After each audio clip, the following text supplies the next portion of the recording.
The conference room was packed that Tuesday morning. Every chair was filled. People stood along the walls with their coffee cups and notebooks. The big screen at the front of the room glowed with a familiar logo, my logo, Project Ether. I had spent 2 years building it from nothing. 2 years of late nights and cold takeout at my desk. 2 years of skipped dinners, missed weekends, and endless debugging sessions that stretched until dawn. It was my masterpiece. My ticket to a director position. My name was supposed to be on that stage. But when my director, Mark, walked to the front of the room, he didn't look at me. He smiled at the crowd and cleared his throat. "I'm proud to introduce the visionary behind Project Ether, Paul Turner." My stomach dropped like a stone. Paul stood up from the front row, grinning like he had won the lottery. People clapped. Someone whistled from the back. The slides changed, and I watched my own work flash across the screen, with Paul's name in the corner where mine used to be. I sat frozen in the back row. My hands gripped the armrests so hard my knuckles turned white. 2 years of my life. Erased in 2 minutes. Then, across the room, Mark caught my eye.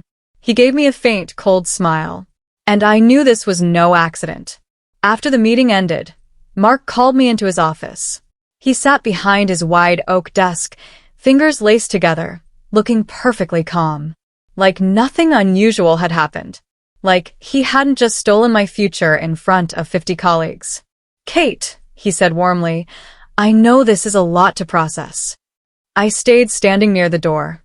My voice came out flat and controlled. "You gave my project to Paul." "I reallocated resources," he corrected smoothly. "This is about what's best for the company. Paul has leadership experience. You have strong execution skills. We need your talents elsewhere." Elsewhere. He made it sound like a promotion, like he was doing me a favor. "You'll be contributing to broader initiatives now," he continued. "Think of it as professional growth. A chance to expand your skill set."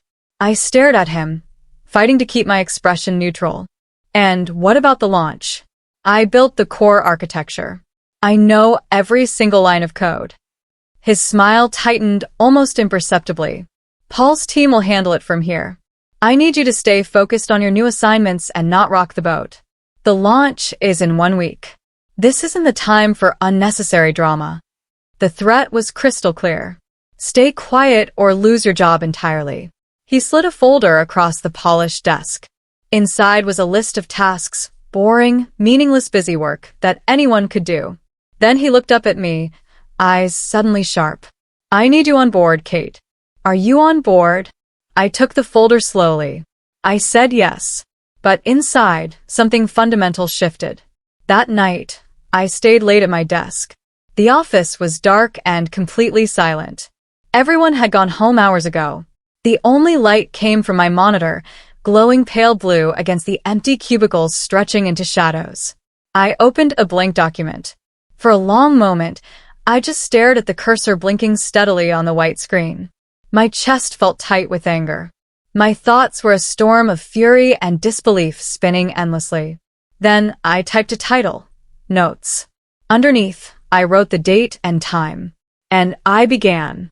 I didn't write about my feelings. I didn't vent my frustrations or let myself cry. I wrote facts. Cold, clear, precisely time-stamped facts. What Mark said, word for word. What Paul did during the meeting. Who was present in the room. Which slides were displayed. Whose names were removed and replaced. This wasn't a personal diary. It was a legal log.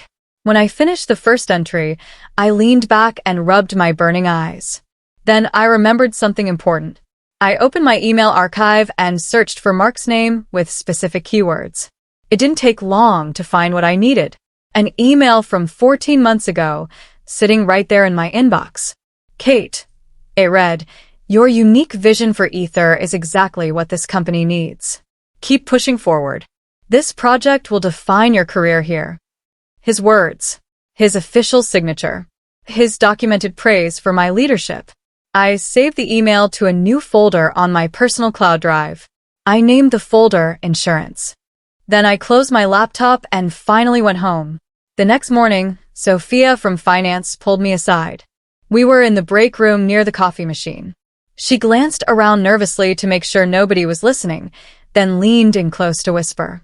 "Kate," she said quietly, "I need to tell you something important." I held my coffee mug tighter, sensing trouble. "What is it?" "Yesterday afternoon, I was in the elevator with Paul and two members of his team. They were laughing loudly about the upcoming launch. Paul said he was absolutely thrilled to finally have a flagship project under his name." My jaw clenched involuntarily. "He actually said that?" Sophia nodded, her expression sympathetic. "That's not even all of it. One of them asked how Paul got assigned to Ether so quickly. He told them you were struggling badly with the workload. That Mark had to bring him in at the last minute to save the entire project from failing." Struggling. The word hit me like a physical slap across the face. I had never struggled with Ether. Not once. I had built it from a single line of code into a complete platform. I had solved complex technical problems that nobody else in the company could even comprehend. And now Paul was spreading lies that I had failed. Sophia touched my arm gently. "I'm really sorry. I just thought you deserved to know what people are saying about you." I swallowed the anger rising in my throat. "Thanks for telling me.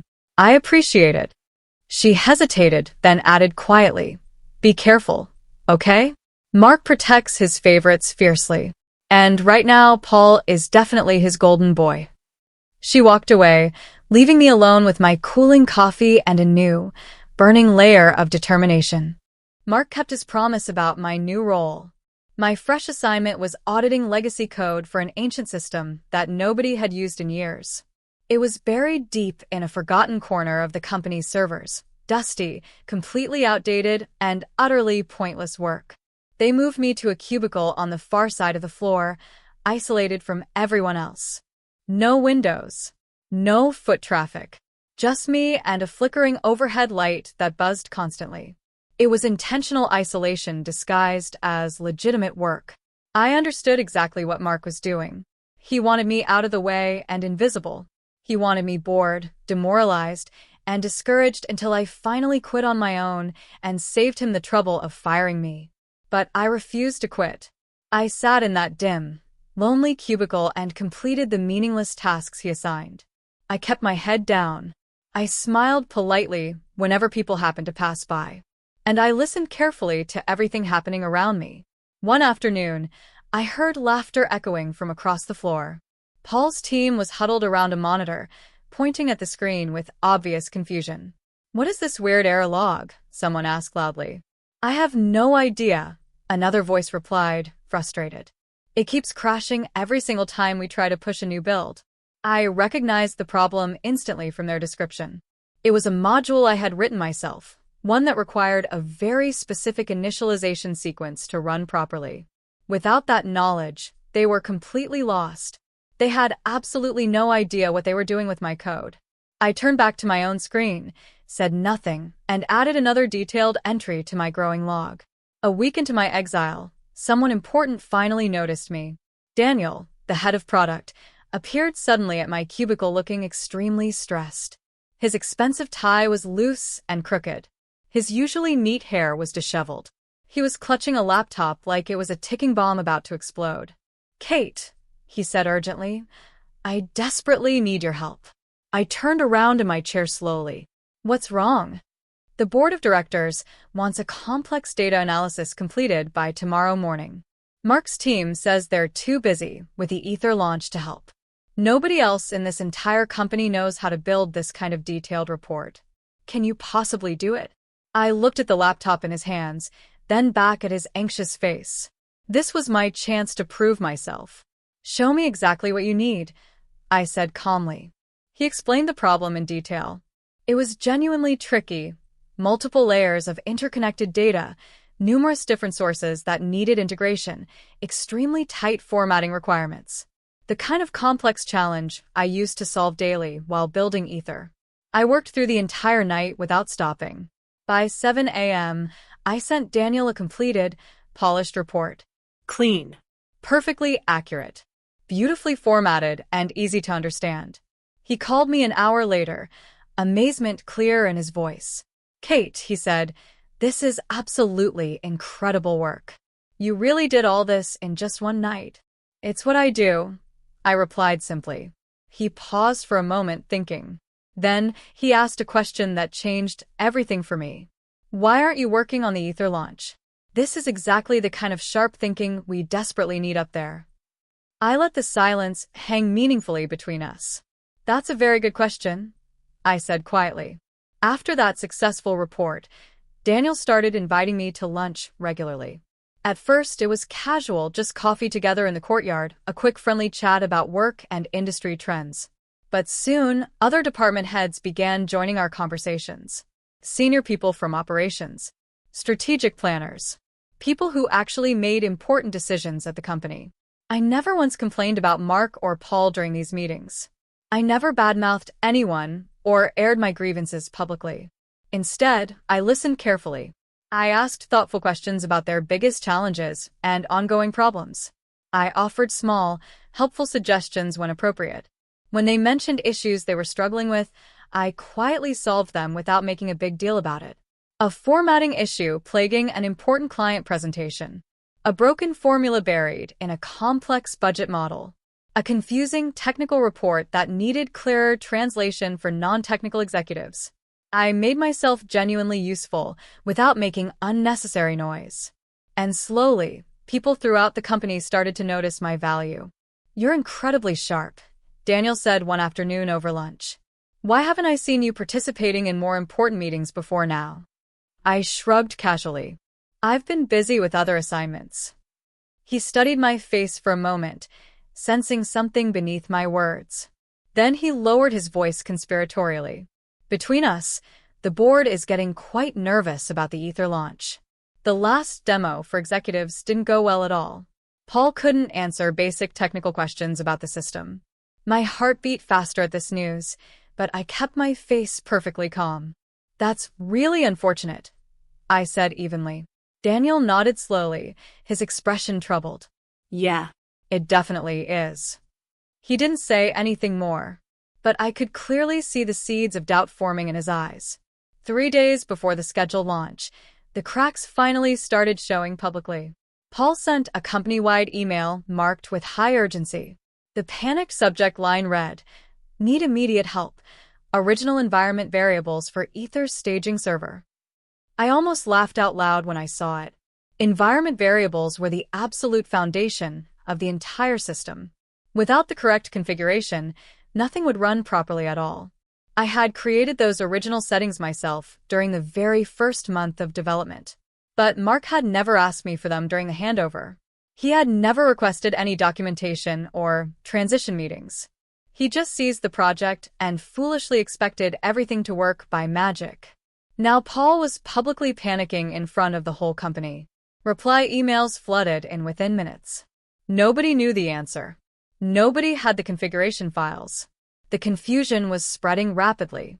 I sat quietly at my desk in my isolated cubicle, watching the chaos unfold in real time across my screen. Then a direct message notification popped up. It was from Mark himself. "Kate, we need to talk immediately." Now. My office. I read the message twice, letting it sink in. He had completely ignored me for weeks. He had shoved me into a forgotten corner of the building and hoped I would simply disappear from the company. Now he desperately needed me. I stood up slowly from my chair. I smoothed the wrinkles from my shirt, and I walked toward his office, feeling something powerful I hadn't experienced in a long time. Control. Mark looked noticeably different when I walked into his office. His usual confident swagger was completely gone. His expensive tie was crooked and loosened. His eyes darted nervously around the room like he was being secretly watched by unseen critics. "Kate," he said, forcing an unconvincing smile. "Thanks so much for coming so quickly." I sat down in the chair across from him and waited silently. He leaned forward across his desk awkwardly. "Look, we've encountered some minor technical hiccups with the launch preparations. Nothing major or catastrophic. But I could really use your expert help with one tiny little thing." Tiny. The entire staging server was completely broken and unusable, and he was calling it tiny. I kept my voice deliberately calm and professional. "What exactly do you need from me?" Just the original setup files for the server environment configuration. You created those files originally, correct? We've been unable to locate them anywhere in our systems. I did create them, I confirmed, but I was officially removed from the project weeks ago. I no longer have system access to any Ether files. He flinched slightly at the reminder. Right, of course. Well, I can restore your access temporarily on a limited basis. And there might even be a performance bonus in it for you afterward. For your discretion and excellent teamwork during this difficult time. I let the awkward silence stretch uncomfortably. Then I said, I'll help you, but I want one thing in return. His eyes narrowed suspiciously. What's that? Add me to the official launch communications email chain. I want complete visibility on everything going forward. He hesitated noticeably. I could practically see him calculating the risks and benefits. Finally, he nodded reluctantly. Fine. Consider it done. I smiled politely, revealing nothing. Then I'm on board. I gave them exactly what they needed to proceed, but only just barely enough to function. I provided the environment configuration files and a short written guide explaining how to set them up correctly. Just enough documentation to fix the immediate server crash. Just enough to get the basic system running again. But I deliberately didn't explain why any of it worked the way it did. I didn't walk them through the deeper architectural logic or design principles. I didn't teach them how to troubleshoot effectively if anything else went wrong later. It was like giving someone a complicated recipe without teaching them how to actually cook. They could follow the basic steps mechanically, but they couldn't adapt to problems. They couldn't debug unexpected issues. They couldn't improve or optimize anything. And when the next inevitable problem arose, they would be completely lost again without my help. Within a few hours, the system was stable enough to function.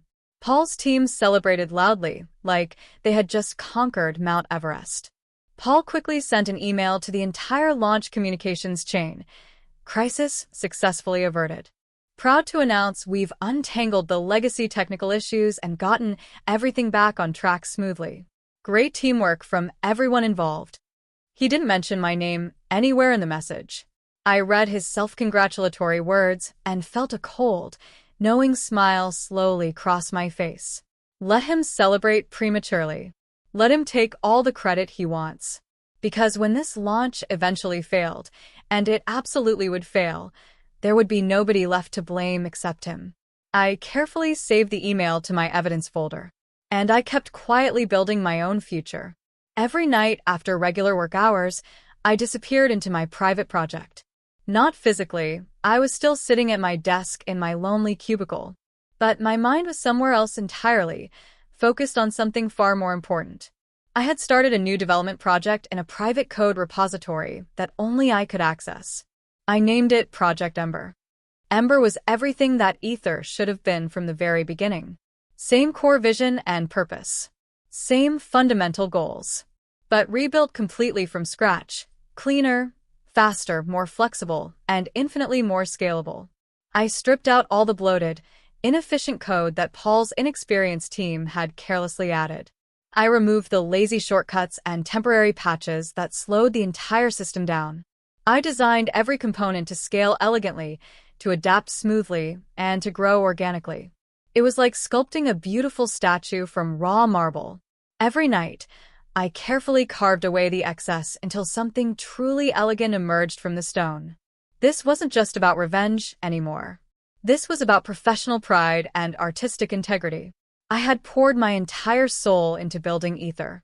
I had watched helplessly as it was stolen from me, badly mishandled, and butchered by people who never truly understood what they had. Ember was my definitive answer to all of that.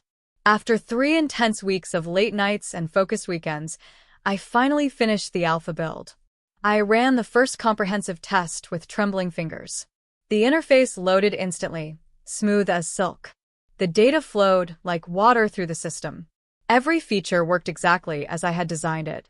I leaned back slowly in my chair and stared at the glowing screen. It was beautiful. And it was completely mine. 2 days before the scheduled launch, Daniel called me into his office. He closed the door carefully behind me, ensuring complete privacy. "Kate," he said quietly, leaning against his desk. "I need to tell you something important. The pre-launch demo for the board yesterday was an absolute disaster." I sat down slowly in the chair across from him. What exactly happened? Everything went wrong. Everything. The system lagged constantly. Charts wouldn't load properly. Data displays froze at the worst moments. Paul couldn't answer even basic technical questions from board members. He kept nervously repeating, "We're still optimizing things over and over." Daniel shook his head in obvious frustration. The board members were clearly not impressed at all. Mark tried desperately to blame everything on network issues and last-minute performance jitters. But I was watching their faces closely. They didn't believe a single word he said. I kept my expression carefully neutral despite my racing heart. "That's genuinely unfortunate for everyone involved." Daniel studied my face intently for a long moment, clearly sensing something beneath my calm exterior. Then he asked the question I had been patiently waiting weeks to hear. "Kate, tell me honestly, was this ever really Paul's project to begin with?" The room fell completely silent. I could have lied to protect myself. I could have stayed safely invisible in my corner. But I was absolutely done hiding from the truth. "No," I said quietly but firmly. "It never was." Daniel's jaw tightened visibly. "I think you and I need to have a much longer, more detailed conversation about this." I nodded slowly. "Yes," I agreed. "I think we definitely do." We met again in Daniel's office early the next morning. He closed the window blinds completely. He locked the office door. "Show me absolutely everything," he said seriously. I opened my laptop and pulled up the comprehensive folder I had been carefully building for weeks. I walked him through every piece of evidence, methodically. The original project proposal documents, with my name prominently displayed on every single page. The emails from Mark enthusiastically praising my unique vision for Ether. The screenshots of code commits with my personal developer signature. The internal messages showing exactly how I was suddenly removed from leadership without any explanation. I showed him the chat logs where Paul openly called Ether a complete mess before it was handed over to him, and then later took full credit for heroically fixing it. I showed him the email where Mark had personally promised me a leadership role and career advancement, then quietly erased my name from all the presentation slides. I didn't raise my voice at any point. I didn't allow myself to cry. I just presented the documented facts systematically. Daniel listened in complete silence, his face growing darker and more troubled with every slide. When I finally finished my presentation, he leaned back heavily in his chair and rubbed his temples. "This is extremely serious, Kate. Really, really serious." "I know it is." He looked at me directly. "Can you definitively prove that you personally built the current live version of Ether? Not just the early planning drafts, but the actual system they're launching in 72 hours. I nodded confidently. Yes. And I can prove it beyond any possible doubt. I opened the company GitHub repository, the official system that automatically tracked every single change ever made to any code. "This is the complete commit history for Project Ether," I explained, turning my screen toward Daniel. "Every update, every new feature, every bug fix is permanently logged here with precise timestamps and developer usernames." Daniel leaned in closer to examine the screen carefully. I scrolled through the extensive record slowly, giving him time to absorb everything. "See this entry here?" I pointed at a specific line.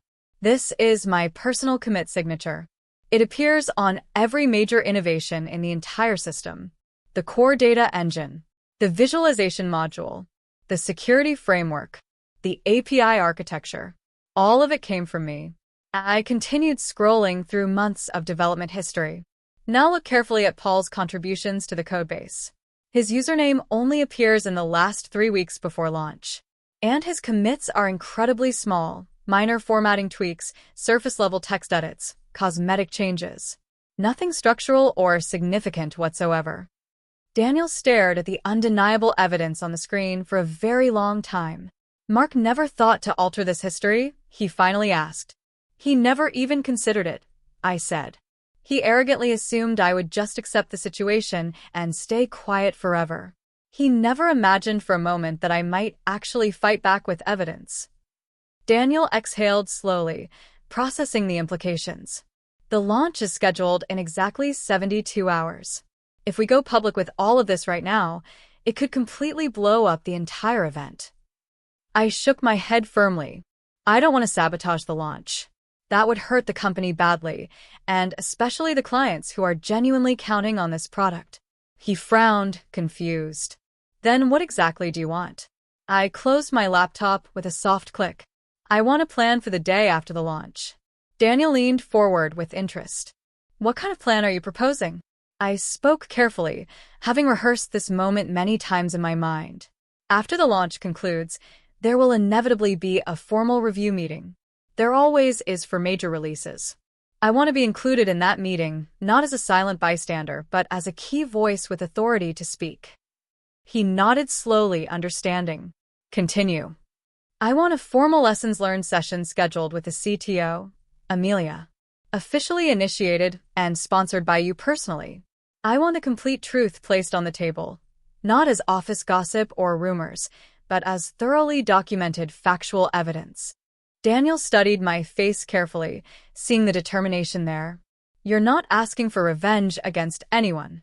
No, I confirmed. I'm asking for professional accountability. There's an important difference between those two things. He was quiet for a thoughtful moment. Then a small, admiring smile slowly crossed his face. You've really thought this through completely, haven't you? I've had plenty of time to think, I replied evenly. Lots of quiet hours in my isolated cubicle. He stood up and walked to the window, considering the situation. I'll personally talk to Amelia about this. She'll definitely want to hear everything directly from you. Amelia was the CTO, the highest technical authority in the entire company. If she got officially involved in this matter, Mark wouldn't be able to spin or manipulate his way out of accountability. Daniel turned back to face me. Bring all your evidence to that meeting. Bring your ideas for solutions. And Kate, bring whatever you've been secretly working on during your after-hours time. I have a strong feeling it's much more than just notes.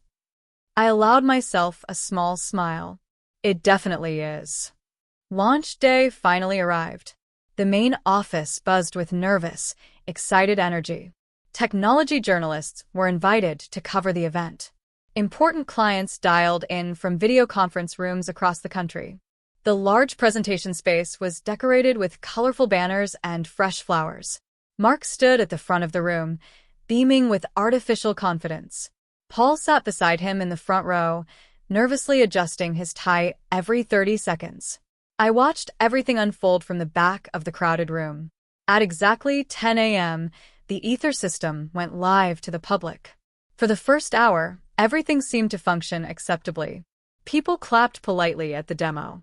Congratulatory emails poured in from remote attendees. Mark shook hands enthusiastically and posed for promotional photos. Then the cracks began appearing. Early users started reporting frustrating bugs immediately. Charts loaded painfully slowly. Data failed to sync properly between screens. One major enterprise client called to complain loudly that the interface was clunky, confusing, and unprofessional. By noon, the celebratory mood had completely shifted to concern. By 3 p.m., the situation had escalated into a full-blown crisis. Paul's face had turned pale and sweaty. Mark kept stepping out of the room to take increasingly frantic phone calls. The customer support team was completely overwhelmed with mounting complaints. At 6 p.m., Mark sent a desperate company-wide email. Everyone on the Ether team, please stay late tonight. We have serious fires to put out immediately. I read the panicked message calmly and closed my laptop. The system hadn't collapsed completely, but it certainly hadn't succeeded either. And now, the real reckoning was finally about to begin. 2 days after the disastrous launch, we gathered in the main executive conference room. Daniel sat at the head of the long table, looking serious. Next to him was Amelia, the CTO, her expression unreadable. Across from them sat Mark and Paul, both looking visibly uncomfortable. I sat at the far end of the table, my laptop open and ready, my heart beating steadily with anticipation. Mark started talking immediately, trying to control the narrative. Look, every launch has a few minor hiccups. Overall, Ether was actually a significant success. We're already working on patches for the reported issues. These kinds of things happen with any major software release. Amelia raised one hand to stop him. I've personally read through the client feedback, Mark. Words like clunky, buggy, unintuitive, and unprofessional appeared repeatedly. That's not just a minor hiccup. That's a clear pattern of fundamental problems. Mark shifted uncomfortably in his leather seat. We're actively addressing everything. Daniel leaned forward and smoothly took control of the conversation. Before we discuss technical fixes, I think we need to discuss something much more fundamental about this project. He turned to look directly at me. Kate, I'd like you to walk us through the true origins of Project Ether. From the very beginning. Mark's confident smile flickered and faded. Paul went completely still, his face draining of color. I opened my laptop calmly, and I began telling the real story. I walked them through everything methodically. The original project proposal documents I had written, the early architecture drafts I had designed, the emails from Mark enthusiastically praising my unique vision, the precise timestamps on every major code commit. I showed them exactly how my name had been systematically removed from the presentation slides. I showed them the sudden project reassignment that happened completely without my input or knowledge, and without Amelia's executive approval. I kept my voice calm and professional the entire time. Factual. Measured. No anger in my tone. No tears in my eyes. Just solid, irrefutable evidence. When I finished my presentation, Amelia turned to face Paul directly. Paul, can you explain to me the core logic behind the data engine architecture? He blinked nervously, clearly caught off guard. The data engine? Yes. The central processing layer. How does it prioritize user queries under heavy system load? Paul opened his mouth to respond. Nothing coherent came out. He stammered uselessly. I answered the question instead, my voice steady and confident. It uses a weighted queue system based on user role hierarchy and request urgency levels. I designed it specifically to prevent performance bottlenecks during high traffic periods. Amelia nodded slowly, clearly noting the contrast between us. Then she turned to face Mark directly. Her voice was cold as ice. You reassigned the lead project architect just 1 week before a major public launch, without ever informing me. I want to understand exactly why you made that decision. Mark's face drained of all remaining color. Mark tried desperately to recover from the accusation. There was clearly a communication gap somewhere, he said quickly, his words tumbling out. I genuinely thought Kate had completed a full knowledge transfer to Paul's team. If she had properly handed everything off, the team would have been perfectly fine. I reached calmly into my bag and pulled out my phone. I have something here that might help clarify that particular point, I said evenly. I pressed play on a saved voice memo recording. Mark's own voice filled the conference room. I need you to step back from this project very quietly, Kate. No formal documentation. No official handover meetings. Just let Paul's team take over operations. We simply don't have time for any confusion right now. The recording ended in heavy silence. Mark stared at me across the table, his eyes wide with shock and disbelief. That was a completely private conversation, he stammered defensively. You had no right to record it. It was recorded entirely legally under state law, I replied calmly. And it proves conclusively that the lack of any knowledge transfer was your direct instruction to me, not my failure or negligence. Amelia's expression had turned to pure ice. Paul suddenly leaned forward in his chair, panic flooding his voice. I didn't know about any of this. Mark specifically told me the project was completely mine to run. He said Kate was being moved to other priorities. I just did exactly what I was told to do. Mark turned to stare at Paul with obvious betrayal flashing in his eyes. But it was already far too late for either of them. The complete truth was finally on the table. Amelia asked everyone else to leave the conference room. The door clicked shut, leaving just the two of us alone. She sat across from me, arms folded thoughtfully, her expression now softer. Kate Kate, she said, I owe you a sincere apology. What happened to you should never have occurred at this company. I nodded slowly. Thank you for saying that. She paused, gathering her thoughts. I want to officially offer you the lead role on Ether going forward. Full authority, complete control. You be entirely in charge of fixing everything that's broken. I looked at her carefully for a long moment. Then I shook my head. No. She blinked, clearly surprised. No. Ether is fundamentally broken at its foundation now, I explained. Patching it properly will take many months and still leave structural cracks throughout. It's honestly not worth saving at this point. She frowned, concerned. Then what exactly do you suggest instead? I turned my laptop screen toward her. With your permission, I'd like to show you something I've been building on my own time. I opened Project Ember.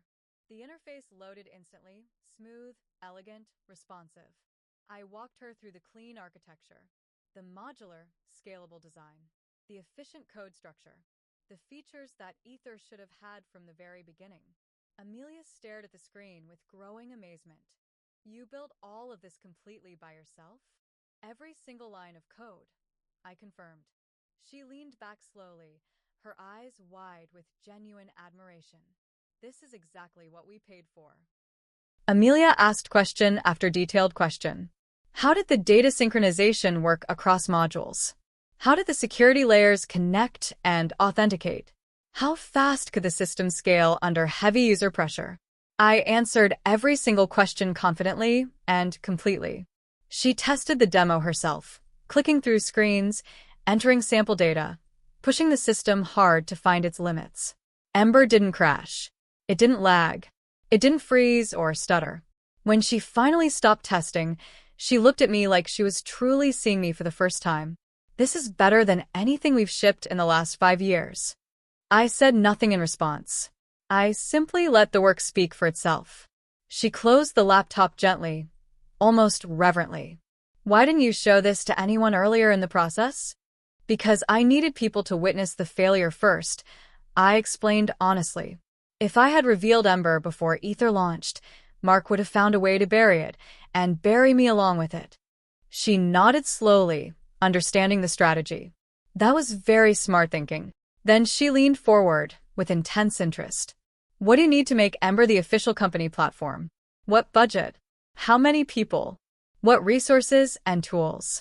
I didn't hesitate even for a second. I have a complete list prepared, I said. And I have specific conditions. Her eyebrow rose with curiosity. Let's hear everything. I laid out my requirements clearly and confidently. First, I want to build a completely new team from scratch. No one from Mark's current group. I personally select and approve every single team member. Amelia nodded immediately. Done. Second, my team reports directly to you, not through any middle management layer. No one filters or controls my access to company leadership. Agreed. Third, I want documented ownership of the Ember intellectual property. If I build it, my name stays permanently connected to it. She paused briefly to consider, then nodded again. We can structure that legally. Fourth, I want a permanent seat at the strategic planning table.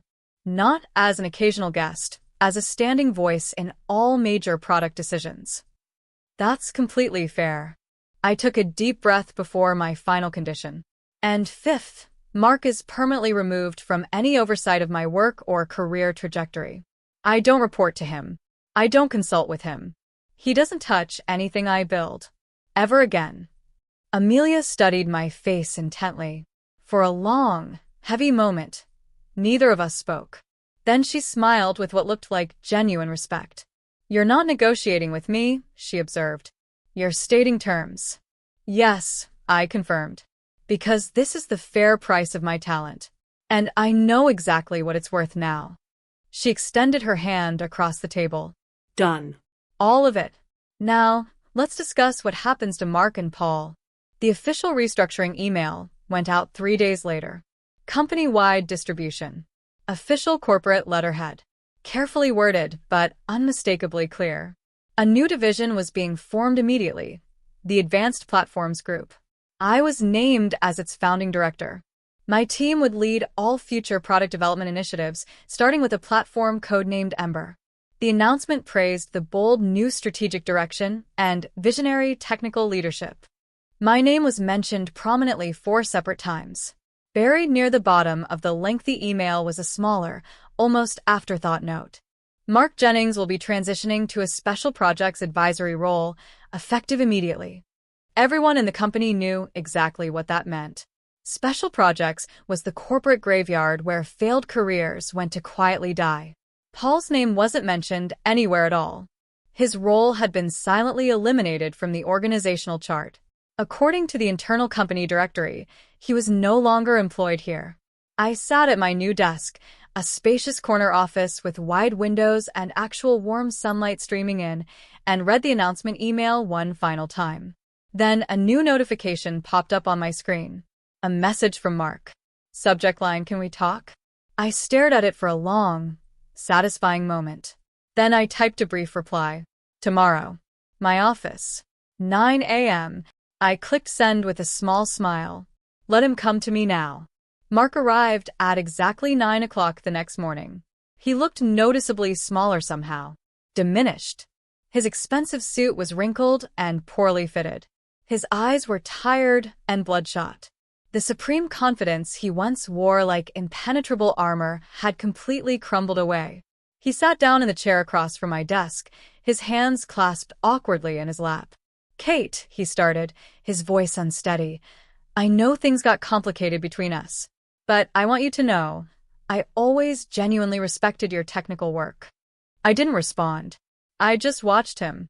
He kept talking nervously, filling the uncomfortable silence. This whole situation, it just spiraled completely out of control. I made judgment calls under intense pressure. Maybe some of them were wrong in hindsight. Maybe. Still, I remained silent. He leaned forward desperately. "Look, I'm not too proud to ask directly. Is there possibly a place for me somewhere on the new team? I have years of experience. I know all the company's systems intimately. I can support things from behind the scenes." I let the silence stretch painfully. Then I finally spoke. "Mark, you took my work and handed it to someone else for credit. You erased my name from slides I personally created.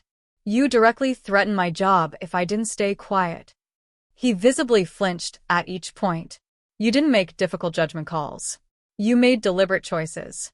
And now those choices have inevitable consequences." I stood up slowly from my chair. "There's no place for you here. Clean out your desk today." He stared at me with his mouth hanging open, speechless. Then he stood and walked out without another single word. I sat back down calmly, and I felt nothing but peaceful satisfaction. 6 months later, Ember officially launched to the world. The large presentation hall was completely packed. Excited clients filled every available seat. Board members stood proudly along the walls. The energy crackling through the air was absolutely electric with anticipation. I walked confidently onto the brightly lit stage. No fear, no doubt, no hesitation. Just quiet, earned certainty. The live demo ran absolutely flawlessly. Every chart loaded instantly. Every feature performed exactly as promised. Every question was answered with confidence and precision. When I finished the presentation, the room erupted into thunderous applause. People rose to their feet. They clapped enthusiastically. They smiled like they had just witnessed something truly rare and special. Because they had. In the front row, I spotted Daniel. He was grinning broadly, clapping harder than anyone else in the room. Mark was completely gone from the company, quietly retired early, according to the official corporate story. Paul now worked at a much smaller competitor firm, according to his LinkedIn profile. Neither of them was anywhere in this room today. After the sustained applause finally began to fade, someone handed me a microphone for brief closing remarks. I looked out across the crowded room. The grateful clients, the talented engineers, the senior leaders who had finally listened to the truth. And I realized something profound. It wasn't the applause that truly mattered. It was the peaceful silence that followed. The quiet certainty that this room, and my entire future, was finally mine to shape however I chose. I smiled genuinely. Thank you all for being here today, I said warmly. Now, let's build something truly extraordinary together.